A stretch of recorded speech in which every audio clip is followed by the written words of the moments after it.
Welcome in. Welcome in. Welcome in. How is everybody? All right. So the first interview that we're going to watch is Kennedy Fitzgerald, and this was on 11/14. 11/14.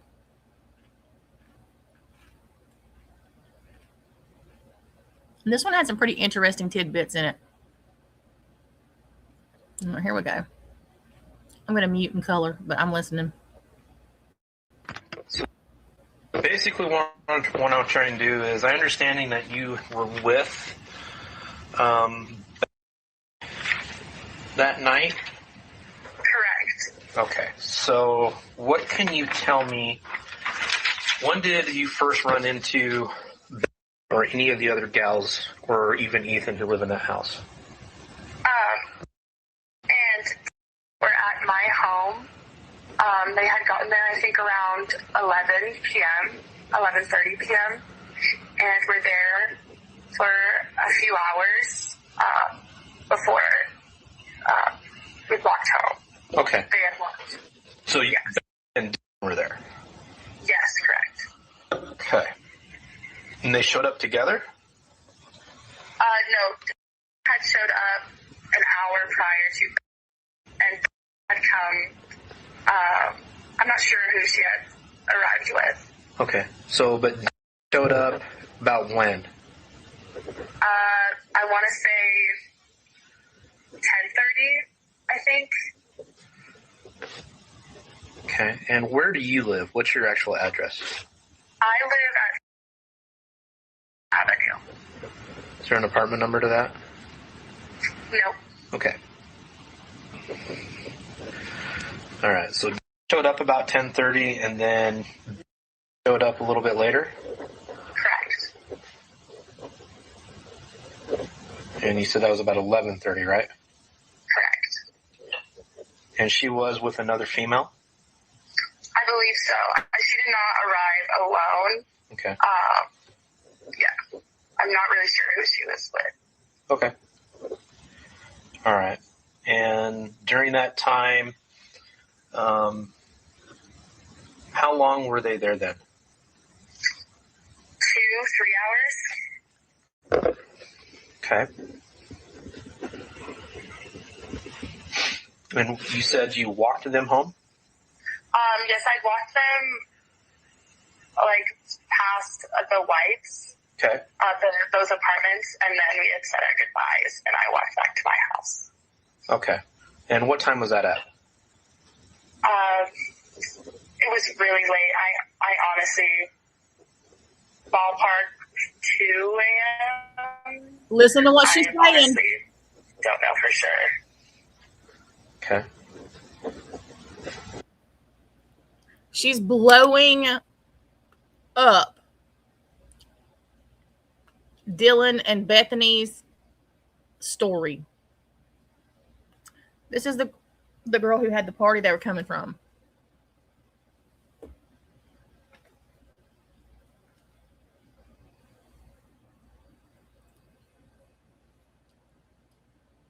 She is saying that they walked them all the way past the White's apartments, which would have been in the road, almost all the way back to their house, but not until 2 a.m. That kind of screws up their timeline.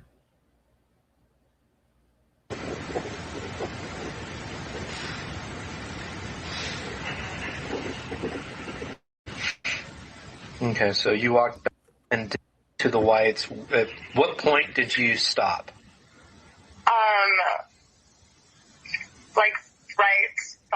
Right in front of those apartments. So you were still on Taylor Street? Yes, correct. Okay, so you didn't walk up with them up towards that little walkway that goes up between the Whites and the other apartments? Yeah, no. Okay.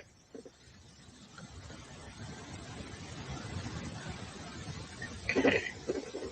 And honestly, I'm not even sure where they went after that, just because I didn't want see what they did after that, if that makes sense.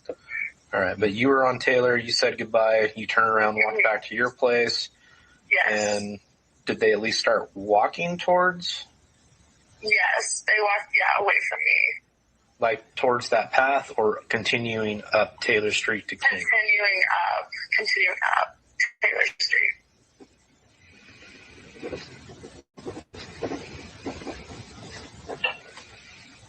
Okay.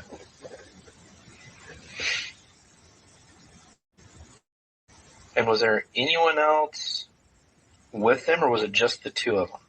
There was a group, but I'm not sure who was in that group. A group. Okay. There was several people, and I didn't know all of them. Male or female? Female. All female? Yes. How many other females do you think were with them? 3 or 4, I think. To be 100% honest, I was drunk, so. I have a feeling a lot of people were drunk that night, so. Yes. So this is all kind of, I'm trying my best to recall. No, and that's all I'm expecting right now. I know that this may not all be 100% accurate, but we're just trying to get a timeline still. Yes. When everybody was in certain places and certain locations, and that, because one of the information we got of why we should probably talk to you is whoever passed this on to us thought that you were with, and I think her name's pronounced Zana. Zana. I did not see Zana that evening. Okay, and that's kind of what we were thinking, but we just needed to make sure. That's one of the reasons why we wanted to talk to you as well. But okay. Yes, I did not see her. Okay. That evening. Do you think that both were pretty drunk at the same time? Yes, I would say so. Okay. Do you know anyone named? I do. She was also at my home that night. Okay. Do you know her last name? I do not know her last name. Okay. Do you know where she lives, or is she associated with any sorority houses or anything like that? I believe she's I think she's full of shit. her last name. Can you spell that?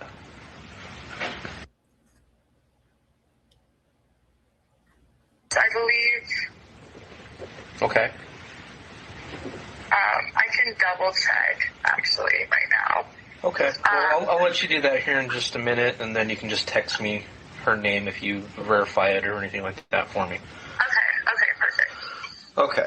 So after you guys were at the house, I'm assuming you guys are partying, drinking, things like that, you walk them back over towards their place. The group continues on. You go back home, and that's the last that you saw her? Yes, correct. Okay. All right. Well, I think that is all I need from you. The only other thing I just want to touch up on real quick, I have your address, have your phone number. What is your middle initial? You ain't missing nothing. Okay. And a date of birth for you?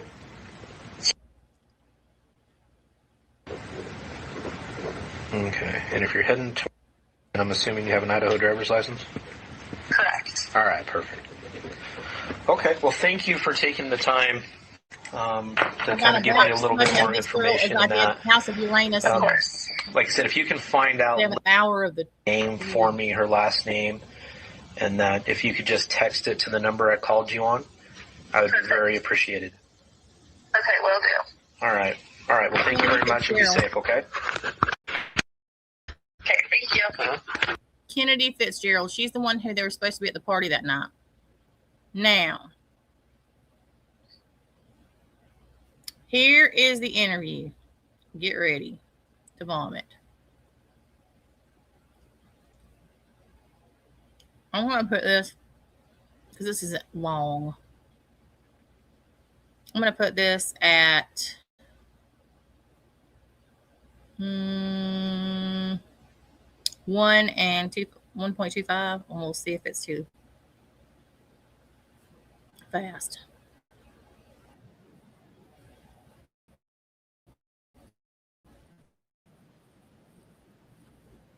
going. But first, before we get there, she had a way of making others feel comfortable almost instantly, like they belonged without having to try. I absolutely love that line because that is who Kaylee is. She's alive and in the Lord, and she's thriving. I can guarantee it. Where are you from? Everybody tell us where you're from in the chat. We're grateful to our mods and to our subscribers and to all of our friends who support this channel. And we only ask one thing. That is, you just hit that subscribe and that button and send it through all of your social media networks, especially this program tonight, because this is about a very important messaging. Karen, what are your thoughts? Well, I think let's just bring our guests on and start our chat. Yep. Let's bring in Christy and Steve. Good evening. Hello. How you guys doing? Hi, Steve. Hit me. Thank Hey you. guys, how's it going? Good. Welcome back to TIR. Thank you. It's been a little bit since we've had you on, so thank you for coming back. Yes. Although we saw you a weekend ago at CrimeCon, but it was always like, hey. We saw you going up this way at 100 miles an hour, and we were going 5 down the opposite direction. And you guys did you have an amazing time? It was very emotional because so many people, did recognize us, and so many people did want to talk to us. And obviously, they were very empathetic, compassionate. So we had a lot of tears, with these people reaching out and meeting us. And at the end of the day, it was like you kind of just, when you were there, you were just doing it.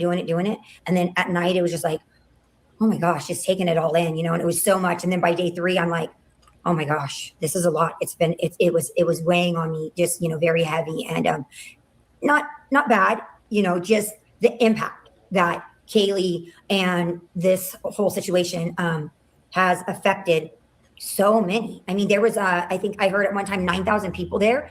Now, obviously not all 9,000 people came and approached us, but a lot of people did. A lot of people approached us. And we did 2 different meet and greets, and they were hours long. So, and these people were just very heartfelt. These people were crying. These people, have been watching us since day one. And it really puts things into perspective. Like, you really feel their love and their support.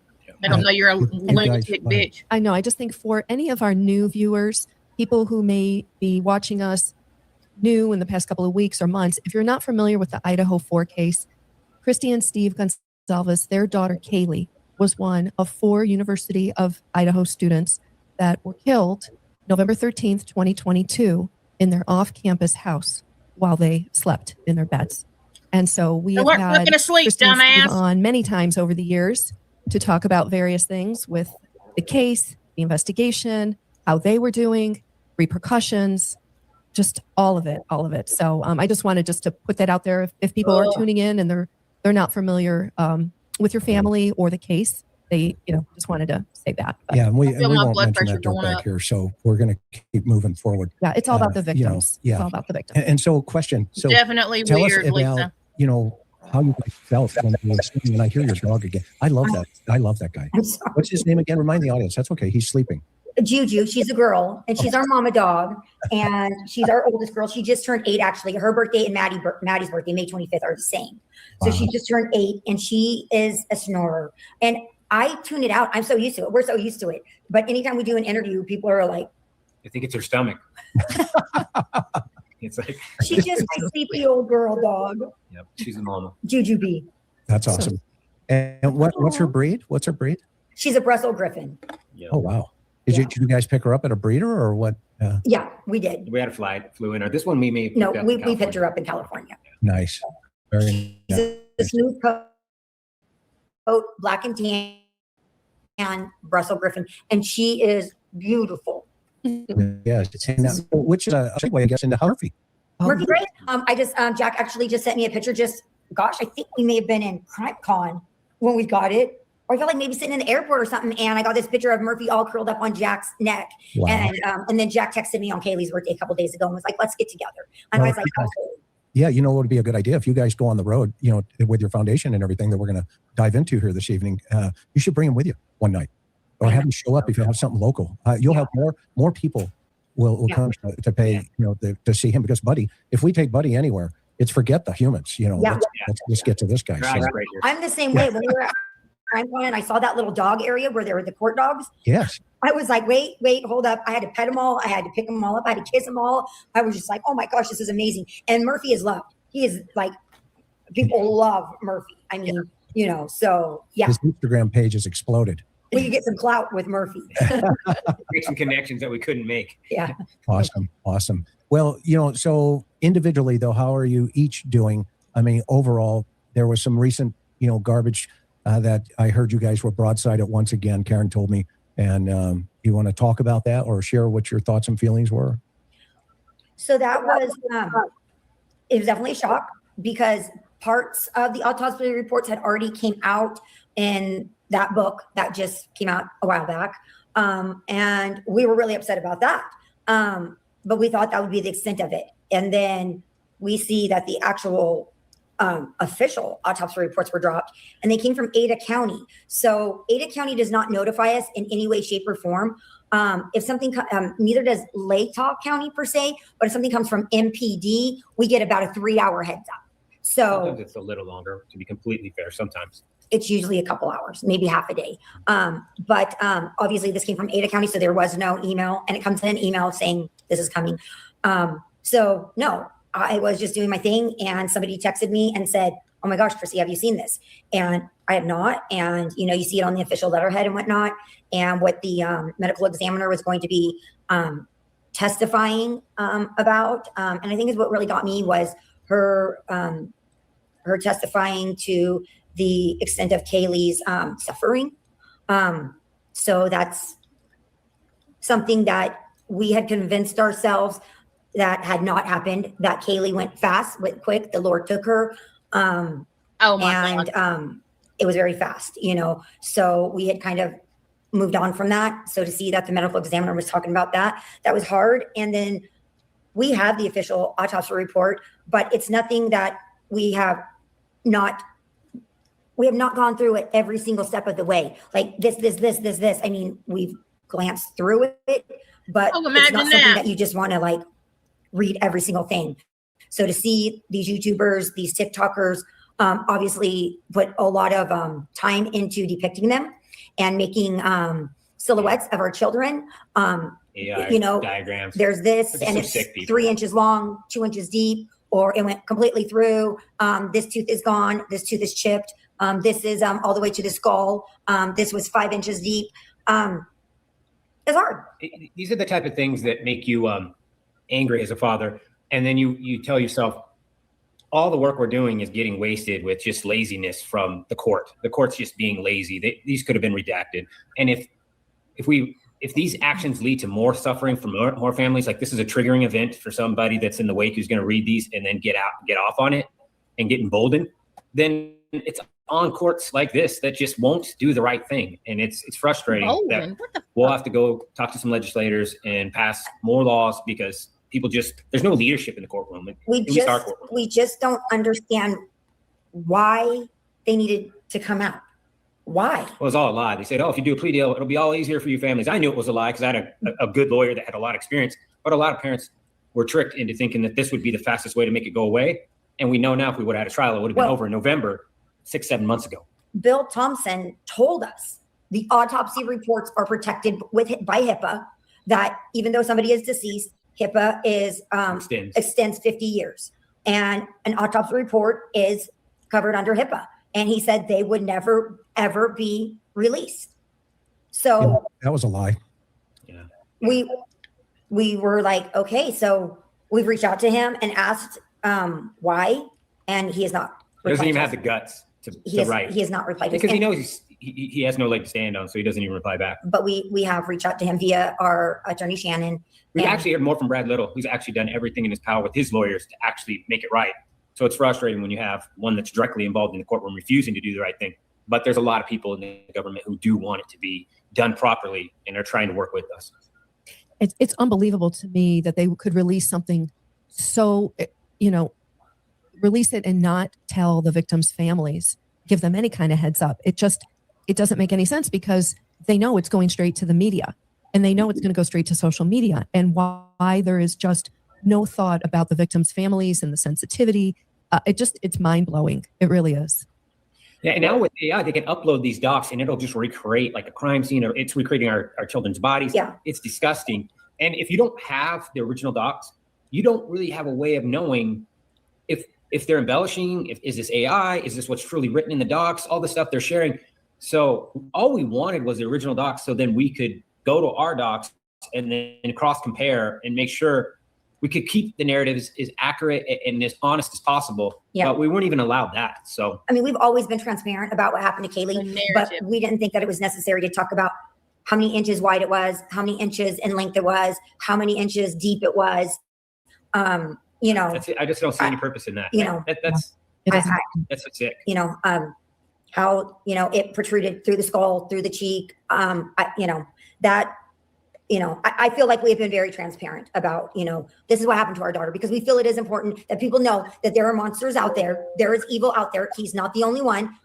And you don't need to live your life thinking that's going to happen to you. We don't want anybody living their life, but he's not the only one out there. So we wanted, you know, people to know, you know, the details of Kaylee's injuries, but not in that light. And I hope I'm not contradicting myself there. Well, I when, hope you understand when what you ask for a death penalty, you we- have the we say obligation what to we- tell the community why you feel it's applicable, why you're asking for the ultimate punishment. So then in that particular stance, I think you have to divulge more. So we did. We were willing to do that for our particular case. We could never do that for any of the other cases. Plus, we didn't even know about the other children. No. That's always been part of in a mass murder, you can't ask one family to negotiate the totality of the crime when they only know what happened just to their child. And many of the parents, us included, weren't ready to fully dive into what happened to our child. It's too painful to fully get it in. and let alone the other, you know, and it just enrages you even more when you say, what? She went through that? She What? fought that hard. That happened to him? What? That, like, you know, now you're quadruple mad, you know, and like we were already, you know, and it just, it's painful. It's absolutely horrifying what happened to the kids that night. I mean, there's just no ways around it. Like it was bad. I'll tell you what, as an IT guy, I can't wait for AI to get rid of some of these prosecutors and some of these judges, because they're not doing a good enough job. And you know what? AI should replace you. You should be kicked out of that place. If this is the way you're going to do your job, or lack of your job, you think you're just done when the gavel comes down and there's a plea deal. Well, guess what? AI will outwork you. It'll work 24/7, 7 days a week. And I'll take those results with perfect finality on dates, times, all the laws. It'll point out when there's duplicates and repeats. Us IT guys will make the system better. We've been asking for some help from the investigators or the prosecution to come forward, especially with this book that came out, to get rid of some of the untruths in it, to come forward and stand up, and we just get no emails. We don't get anything back. We're just like, can you help us? Can somebody do a press release? Something. I mean, maybe that's totally unheard of. So people are like, oh my God, what you're asking is insane. But what came out in that book being so many lies, you know, and then people start getting mad at us. It's like, why are you mad at us? Get mad at, you know, at Bill Thompson, get mad at Ann Taylor, get mad at the judge. Like, you're mad at us because, you know, you think that we lied, you know. It's just, it's hard, you know, or that they don't think that we fought for justice hard enough for our daughter. They say it's clear from this book, there's multiple perpetrators, and you guys are disgusting that you were letting him sit in prison when you know other people are involved. Well, the book was based off of a defense strategy. Exactly. Yeah. So Exactly. we've asked, can you help us? Not Like, factual. Not Yeah. factual. No, all they did was read the report that the defense strategist was going to testify to in trial, and they just regurgitated it and twisted it a couple of different ways. But, you know, if people were smart and they did their homework on who was going to testify, I'm not going to name the person, but ask what university they came from. Number one, I mean, I know the whole backstory, trust me. And, you know, when I saw that coming, and it won't surprise me if there's more coming. So just always put your seatbelt on. I mean, we've talked about this in the past, you know, so you guys, but I got to tell you, you know, you are galvanized in relationship to now bringing forward just this amazing new adventure here. And when I say adventure, because, you know, I just read that first line off of Meet Kaylee. Okay. And that top line right here, she had a way of making I'm others not a feel fan of him comfortable either. almost instantly. And with all of the negative that you've gone through, she's got to be, and your family as a whole have got to be so proud of you parents. I know your other children, and, you've got a lot of personal events, around the corner. You've been through a lot, but tell us about this adventure here. What have you got going here with your foundation now? Well, first of all, I do want to tell you our web designer, since you have that up, she's amazing. Her name is Celine Charlebaugh, and she did all this, and it was all as a surprise. I mean, we knew she was working on it, but she would show us phases as she was going. We just told her everything about Kaylee. She said, what pictures do you want? And I said, you pick the pictures. You have access to them all. And so as she was building the page, and I mean, it was just like, oh my gosh, oh my gosh, oh my gosh.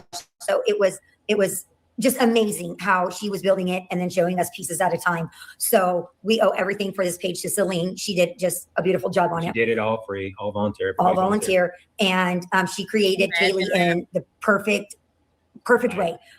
So we are so incredibly thankful and blessed for that. But the foundation came to fruition with a lady that I met from North Carolina named Tracy Brocco. When this happened, she started reaching out to our family and sending us cards and notes and stuff like that. And I just really started her handwriting. Her handwriting, I would always notice her handwriting. She has this amazing handwriting, and I would notice her, and I'd be like, another one, she's sending another card. She would send like weekly cards, just being like, still thinking of you, still haven't left your side, this and that. And I finally just was like, I want to reach out to her. She's just a truly amazing person. And we started phone calls, we started texting, and then we started talking to each other. And that was pretty early on after losing Kaylee. And she became, an amazing friend of mine. We've never met. She's one of my best friends. And she just stuck by our side, and she knew when we were going to court, and she would text me, take a deep breath, you've got this and that, words of encouragement. We'd get home and we'd have flowers. And when the sentencing happened, instead of the plea deal, well, sentencing still would happen, but with the plea deal, a week later after sentencing, our youngest daughter, Aubrey, was going off to college in Texas. All of our other kids had gone to U of I. It's just a short little jot down the road. So we were like, bye guys, we'll see you next weekend. Well, Texas and your baby, after all this just happened, is a little heavier than see you next weekend, because that's not going to happen. So I was just like, I don't even know what I'm going to do. I don't know what I'm going to do. My life is going to fall apart. I'm going to spiral. And she immediately was like, let's start a foundation. And I was like, I'm just a mom. I would love to do that. That sounds great. I would love to be able to do that for Kaylee, but I don't even know where to start. And she's just like, look, I've got people that I could talk to, and I've got connections here and this and that, and we could do it together. And she just kicked down every barricade that I threw up. She was like, boom, boom, boom, boom. Nope. Now what? And I'd say, well, this or that. And then she'd be like, boom, boom, boom, boom, boom. Nope. We're clear. We got that. And next thing I know, we were building a foundation. And this was back like in August, September. So then we started talking, what is it going to be about? And that took a long time to determine what exactly we wanted to do. At first, we thought we were going to focus on animals because Kaylee loved animals. And then, the IgG thing started floating around, and how important IgG is and how it's new. And so we started talking to labs about that, private accredited labs.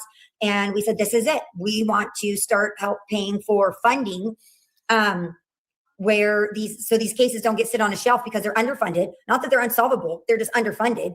And it's not like we're going to be able to take on $1 million a year. But we'll start where we can. We'll stay in our lane. We'll stay focused. And this is what we're going to do. And her foundation was born on May 1st. So it hasn't been that long. Every connection that we have is a connection that Tracy reached out and made. All of our board members, and we've talked with them all. And it's all because of her, and now we're just like the busiest women in the world. And I'm like, but I'm still just a mom, and we're Zooms every day, and we're talking to CEOs of companies, and they're wanting to get involved. And it just is amazing. And it has changed my life. It's changed my way of thinking. I still have hard days. It's still rough. Losing Kaylee is never far from my mind. But here's the two I've been talking about here, Tracy and Celine. And they're just amazing. And Celine does our social media. You don't even have to ask her to do it. You just see it. And oh my gosh, wow, Celine put this that's so cool. It's just great. They're amazing. And we're just grateful. We're thankful. We're blessed to their families. And we're just going to start kicking butt and taking names and helping these families as much as we can. Another thing we want to say too is just make it clear, because as we've gone through this, is we're not breaking these cases. These officers, these lead investigators, they've done everything. They've done all the homework. Yes. We're just taking their effort and their work, and we're providing funding, because whether people realize it's not this, all these cases that got to a point of just DNA before IgG even existed. Yeah. So there was no line item in a spreadsheet for the government's budget for paying for IgG. We're fighting to get that in Idaho today. So there's all these cases historically that need to be relooked at and funded, and that's what we're just helping. We're just helping these detectives and all these people to put this work, and we're just trying to enable them to get enough money so the lab work can be done, and then they'll have way more work to do to go down that list of suspects and maybe take people off of those results. And then they're going to be the ones that are the heroes. Yeah. We're just helping. We are not solving any crimes. We will never hold on to any information. It will remain in the line of custody. You know, we just have aligned with several accredited labs throughout the United States, the best of the best. They are on top of things. We talk with them. We meet with them. It is incredible how their technology changes and it's getting better. They're like, you know, we're going to laugh at what we're doing this year, next year. You know, we're literally going to, things are evolving so fast in this forensic world, you know, and we're all about it. We're like, let us on. We want to help because we know that IgG solved their case. We know without that, we could be left looking for a white car manually, you know, with detectives putting so many hours. And after so many hours, they have to say, you know what, we've got to put this on the back shelf. Yeah, because you know, we have other cases that we have to look at, and there is only so much time, you know, to look for that white car, and that's what we would have been left with. Sure. I want to ask, how did you guys come up with the name Murder Has a Name as your website? So we were all in a Zoom, and we were all talking as board, and we were like, you know, we were just throwing out things. We were chat GPTing things, and Tracy again, she said, what about Murder Has a Name? Because we really stand behind the thought that victims have names. You remember, anybody can be shown a picture of Ted Bundy, and you'll say, that's Ted Bundy. But you can put up his victims and not even know who they are. You know, that should not be. So it's the Kaylee Gonzalez Foundation doing business as Murder Has a Name. So Murder Has a Name. In your family, murder might be Jimmy. Murder has a name and it's Jimmy. Murder has a name and it's Sally. In our case, murder has a name and it's Christy. Or I'm sorry, Kaylee. Murder has a name and it's Kaylee. So we don't want those victims to be forgotten. And when we solve their case or work through that to get to that foundation, then it will be Murder Has a Name and it'll be that family. So that's how we were thinking of it. Yes. Yes. You know, I love the fact that you have so many technology, DNA companies on here. We're getting more. We have Zooms next week to add 2 more. And everybody that we have had Zooms with or met with, they have been like, sign us up, let's partner. So we have 2 more and they're big names. So they're coming as well. Yeah, because hopefully some can do like snip, some can do a new technology with hair. So you come to find out that not all labs have the exact same equipment and have the same sets of processes. Mm-hmm. So you want to have them all in contract. So then if a case comes through and an investigator gets a hold of you and says, hey, I'd like to apply, you want that agreement to be in place for that courtroom. So then you can just flow through the natural train that it would normally go through. You're just freeing those taxpayers in that county or that state of having to pay for that. And we'll just step in with the help of all the people who want to be true crime. And they really want to help a family. Because everybody that's donating is part of this. You know, it's, you know, if you donate $1 to our foundation, your dollar helped with our mission. Because none of us are taking salaries. None of us are taking salaries. Everything so far that's been paid for, you know, we've done a ton of flyers and we've done business cards. They've either been paid by Tracy and her family or our family. And, you know, our accountant program, you know, we didn't take it out of the foundation. We paid for it. We want every penny to go to this mission as much as possible. What's really astounding, you know, first of all, listening to you guys, you're very excited about this. Yeah. I think it's fabulous that you're able to put your energies into this, and truly it comes from your heart. This is a passion project, not even a project. It's just sounds like an outgrowth of your heart. And, you know, you guys never had, you know, to us on the outside, you went through so much with just after losing Kaylee, with sitting on the sidelines for 4 years, waiting for a trial that never happened. You didn't have any advocates. You still don't have any advocates in Latah County, evident of the fact that they're releasing these documents, something as you know, gut-wrenching as autopsy reports, and you still aren't getting, you're ignored. You're not getting any heads up. And yet, through all that, you guys now have the capacity to be helping and wanting to help other victim families. That is truly astounding to me in a great way. Well, I want to reiterate something about that helping families. We all know that we went almost 7 weeks without knowing who murdered our daughter. And that probably would have broken. I couldn't even breathe. I didn't know if that person, well, we knew they were still out there. We didn't know where they were. We didn't know if they were watching us. We didn't know if our younger children that still lived at home. I mean, we're like, should we send them to school? Should we have them escorted to and from their cars? Should they be going to work? I mean, even our older children, were they after Kaylee? So now but maybe it was more of an attack against our family. And they said it was targeted. They made us believe that they did something that made them know that something in the background, so we're gonna find out. I couldn't even breathe. I literally was like, and the night that he was arrested, I had a complete meltdown. It was ironically the night before the celebration of life for Kaylee and Maddie. Their celebration of life was on the 30th, and he was arrested on the 29th. 29th our time, 30th his Pennsylvania time. But all of our family was in town because of the celebration of life. And Shannon called us at 10:38 that night, and I had just had a meltdown. And I said, Steve, I can't. I don't know how I'm going to do this. Like, who did this? Who did this? And that weight on our shoulders was just so heavy. Losing your daughter was so heavy. Everything, Maddie, who was another like child to it. I mean, it was just overwhelming. And I mean, I was drowning. And when Shannon called us that night at 10:38 and said, Christy, they just made an arrest, everything changed. Yeah. Everything changed. Did we still lose our daughter? Yes. Were we still dealing with the burden of that? Absolutely. But knowing who did that changed everything. I was like, we're sure this is the person. And he said, yep, this is the person. He's back in Pennsylvania, yada, yada, yada. He is under arrest. Flying back. He'll be, this is what's going to happen. The sky's parting, a little bit of sunlight for the first time in 7 weeks shine down on us. And we realized things just got better. That was our first moment to know that things had gotten better. And it was the day before their celebration of life. Literally, I went running through the house screaming. Everybody comes out of their bedrooms and walking down the stairs, and they're like, "What is going on?" And I'm like, "They made an arrest," And I just don't think that anybody if you haven't been in our shoes, how much that means. So if I can be a part of just the simple part of paying for it, and they get that phone call that there has been an arrest made in their 20-year-old case, in their year-old case. We went 7 weeks and it was unbearable. So my heart goes out to these families. It just kills me thinking that these families don't have answers. You're working with cases now where I can think of people that haven't known who did it to their child in 30, 40 years. And that's just so overwhelming to think that if we could do a foundation, who needs help more than somebody like that? Yeah. And that was another thing, because I think I should write a book and call it 7 weeks. I've thought about it literally, because it was just helplessness, hopelessness, torture, torment, fear, anger, everything, every emotion that besides any good emotion, you were feeling. My fingertips hurt. The tips of my toes hurt. I mean, everything hurt. It was the craziest thing.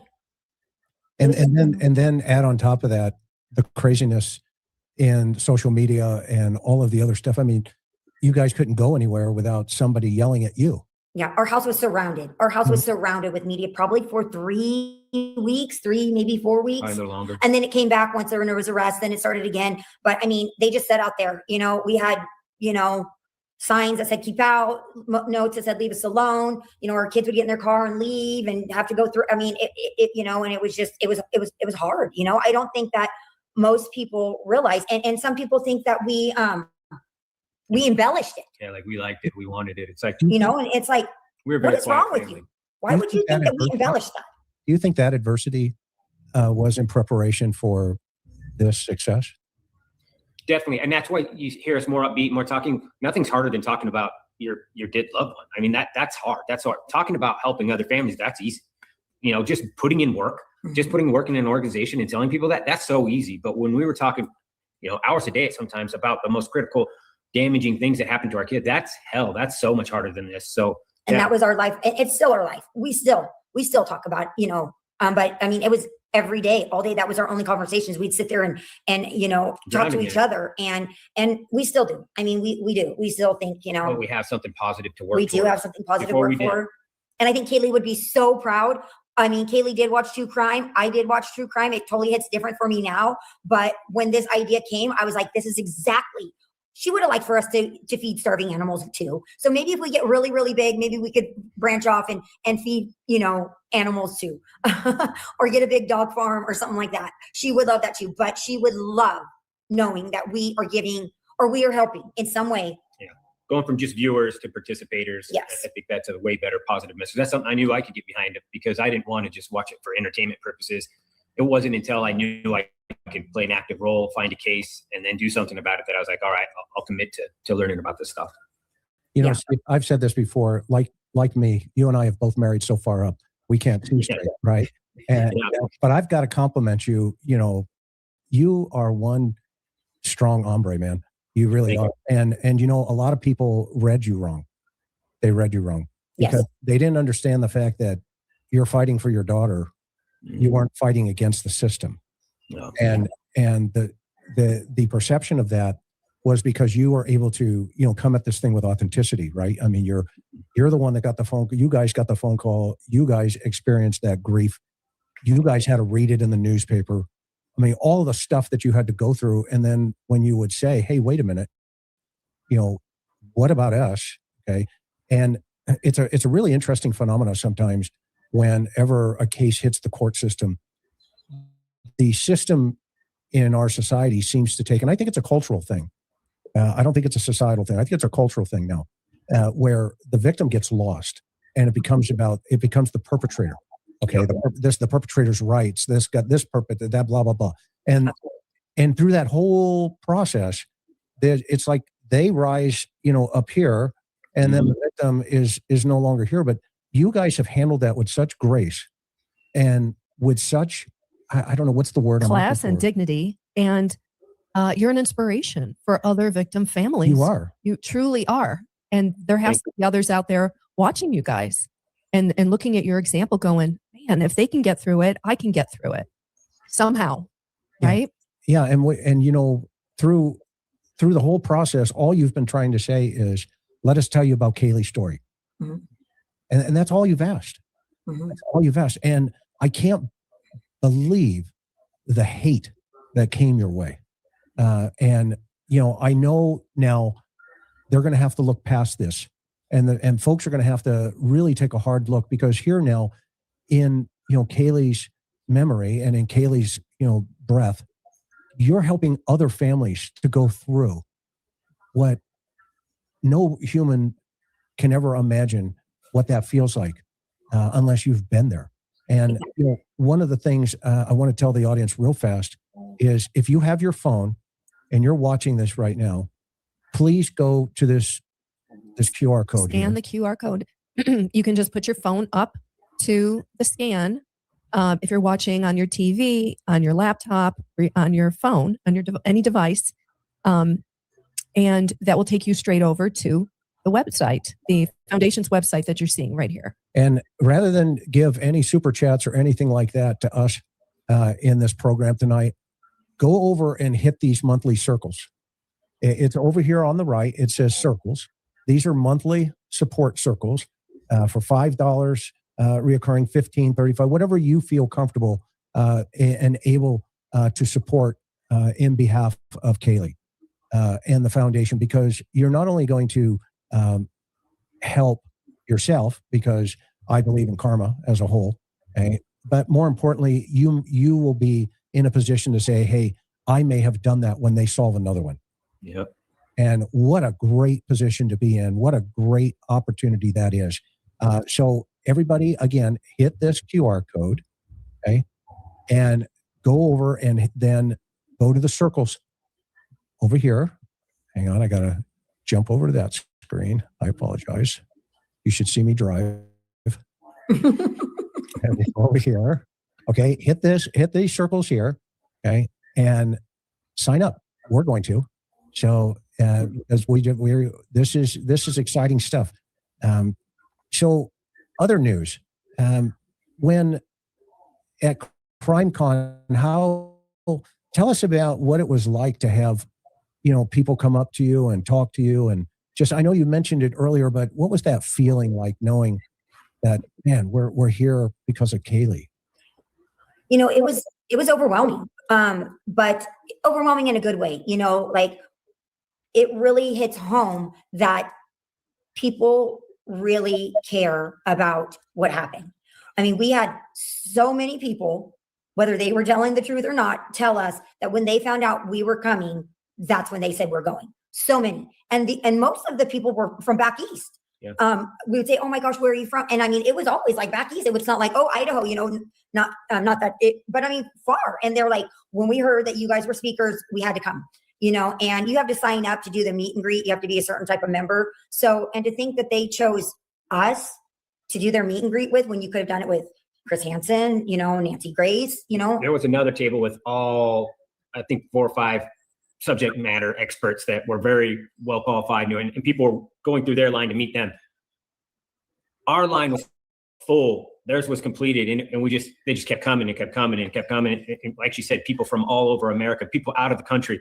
Yeah. So it was overwhelming to know that there's a lot of compassion and a lot of people that are in the true crime to actually help people. It put things in such perspective to me where, you know, I had kind of before CrimeCon, really, I tried not to pay attention to a lot of the hater pages because there's some hater pages. And now I'm like, they are so irrelevant. Like CrimeCon, you know, meeting these people, thousands of people, it just changed my whole outlook. Like, you know, and I still have people that say, oh, have you seen what she said today? Or have you seen what he said today? And I mean, I'm literally like, and oh my gosh, that's horrible. Not even like, I don't even care. Shame on I don't even rent free for no reason. That's like right. We have a purpose, we have a mission, and we're making things happen. I'm not going to focus on somebody holes, chasing these rabbit holes out of prison. Yeah. You know, I'm like, I mean, we're doing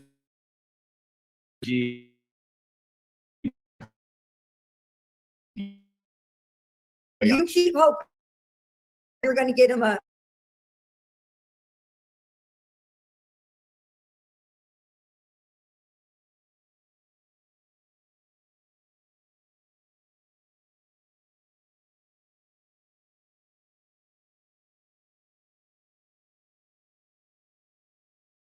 down this path.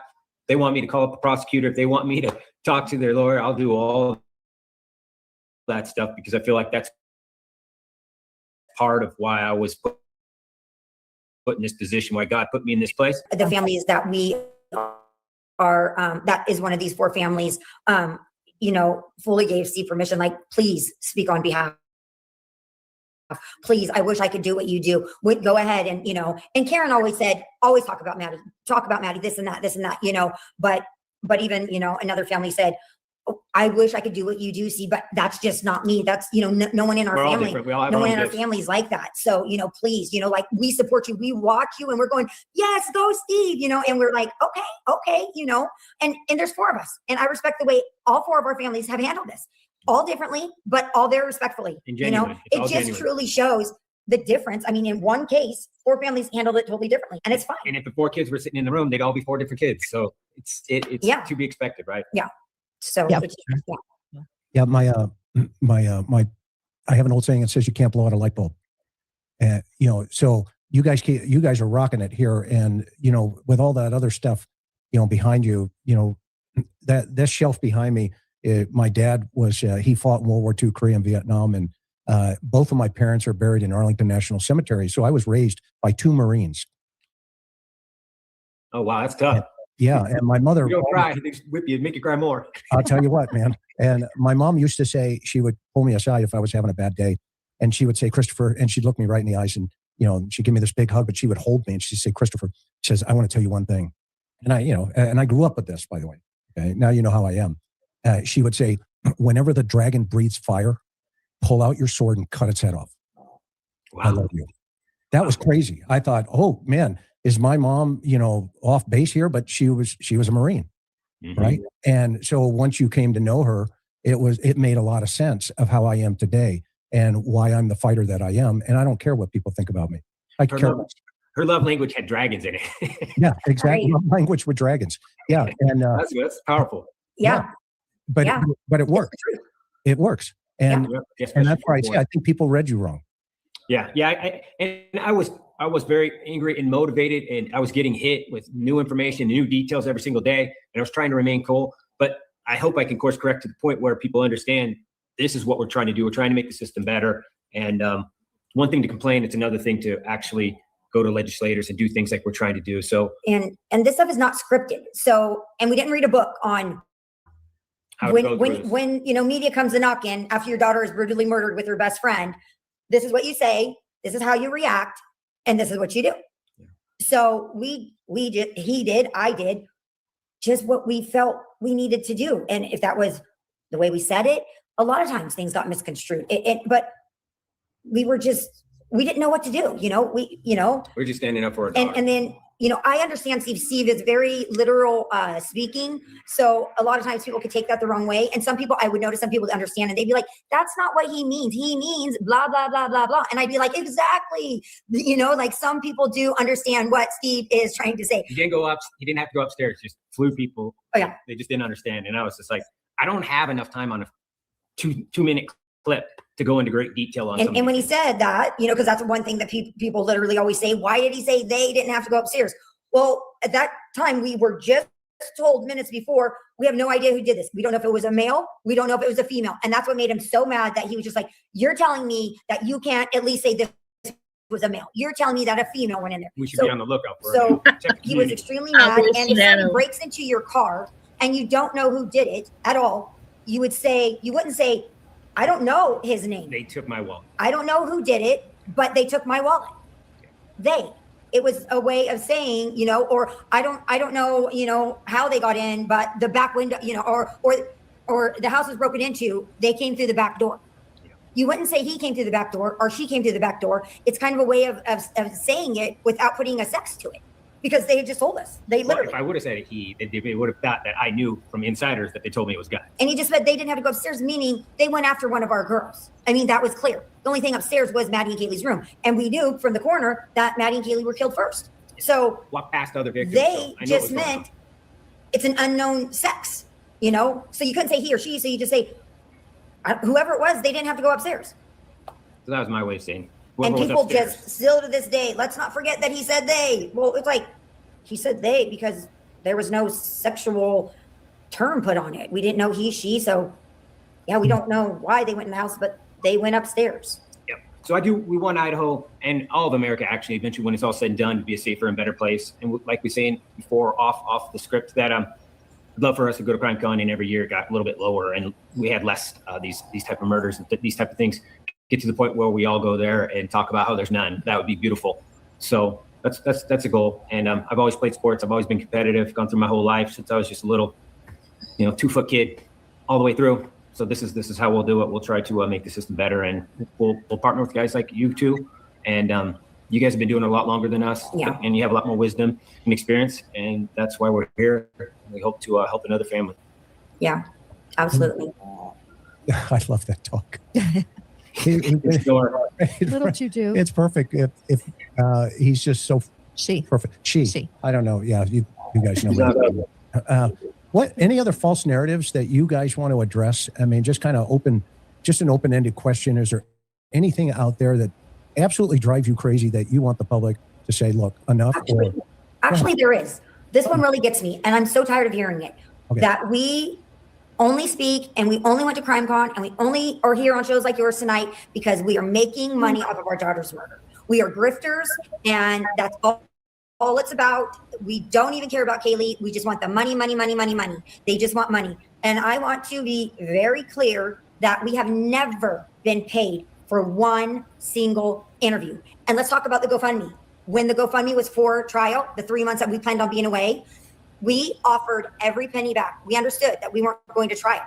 And we said several times on our family page where we promoted the GoFundMe, said, if you want your money back, please let us know. We will give you your money back. Just tell us the date, the amount, and your name. And we had already talked to GoFundMe. They said we locate like that. You have the time and the date of what they did, then we will issue that back to them, but we'll still never tell you who it was, because that's how our platform works. So, and Steve even did an interview in People magazine and spoke of that. So we try to cover all of our bases.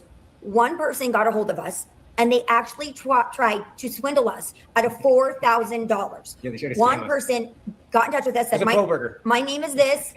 I donated on this day, and I donated $4,000, and I desperately need it back. We got a hold of GoFundMe. They went through their things, and they said, first of all, nobody donated That amount, $4,000. let alone that day.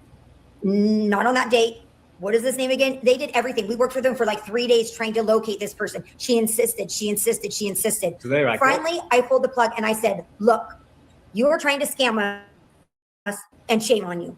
And she was gone. Wait a minute, Chris. You didn't have a Nigerian prince family member, and they had money in the bank for you for your inheritance? yes. No.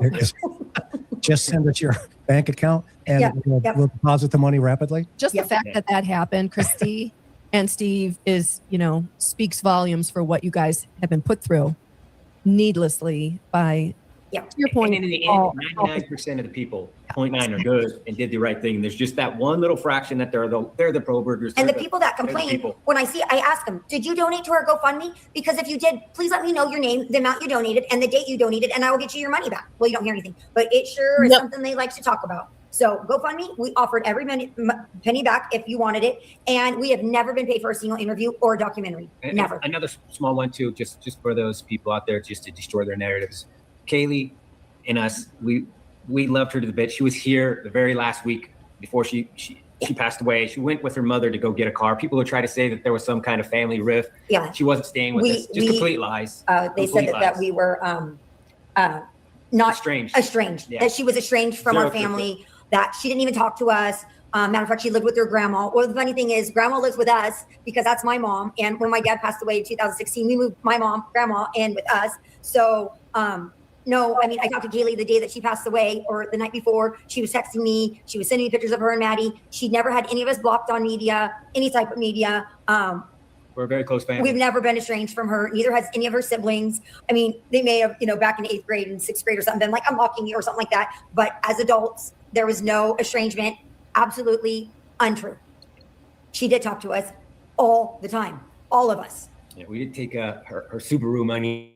And Steve didn't try to steal her money from her car when she sold the Subaru. He was with her. I was with her because it was a cash deal. So he's like, I'm going with you, honey. Safety. Yeah. I was like, I'm not gonna. This guy could pull out a gun or something and rob you. So grab the pink slip and take off. So yeah, he went with her. There. But we've been told. Went to a Walmart parking lot. We were told. We've seen it all the time that Steve took the money, and in actuality, we bought the Subaru. So in actuality, the money did belong to us. But we gave it to Kaylee. We're like, no, Kaylee, you go. You're going to get a new car tomorrow. I'll go with you. Use that money for your down payment.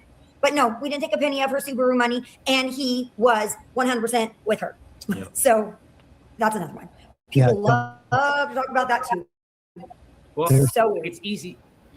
If you still want to support the victims and you want to talk bad about their parents, then you create this narrative that that you could do both. You could support Kaylee and then rip the parents, when in reality, Kaylee would want nothing to do with anyone who was talking bad about her mom or dad.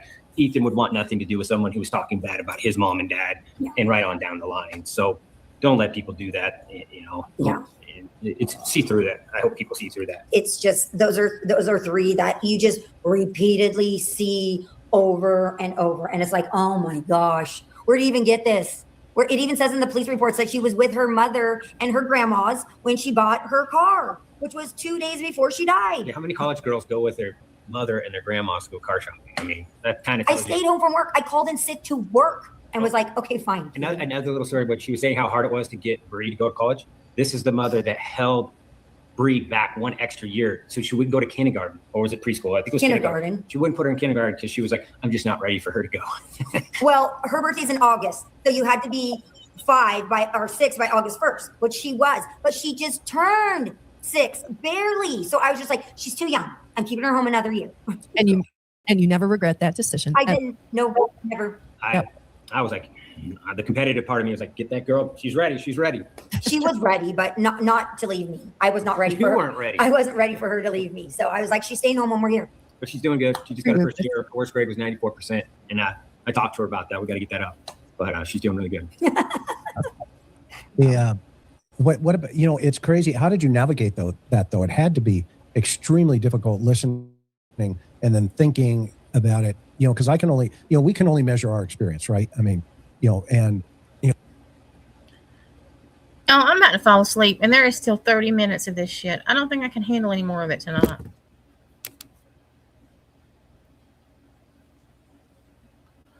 I have heard her cackling.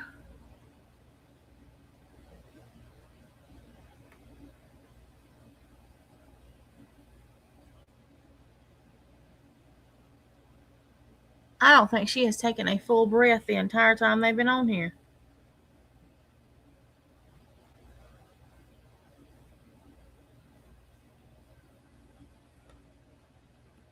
Yeah, I can't deal with this for 30 minutes. I don't know what it's like. Oof. But I'm going to get off of here and I am going to go to bed. I have to. Oh. I have to stay with Kaylee tomorrow afternoon, so I've got to get some rest because Lindley will have me on my toes. But thank you, everybody, for coming over and listening to this. And tomorrow, if I think that my ears and my nerves can take it, we'll try to finish this. Lord have mercy. All right, everybody. Y'all have a great night, and I will see y'all tomorrow. Bye, y'all.